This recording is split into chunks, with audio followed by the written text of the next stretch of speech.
At first, let's use front maintenance tool to disassemble the modules.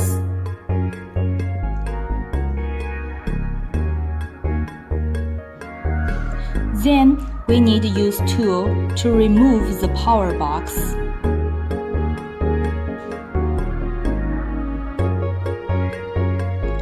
Open the power box, we can see power supplies, hub, and receiving card in it.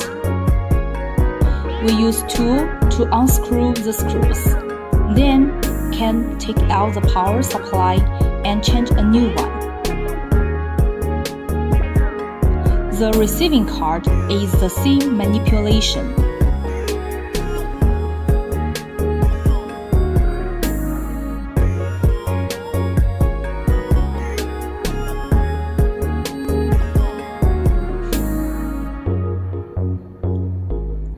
When we screw the screws on the box, it may be a little bit difficult.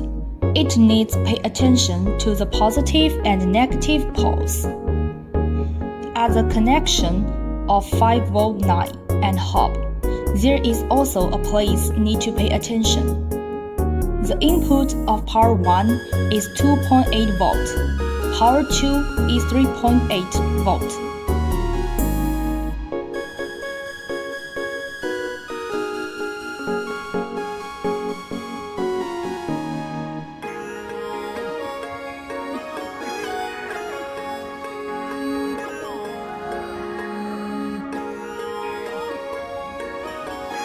Then we can close the power box and install it and modules on the cabinet again.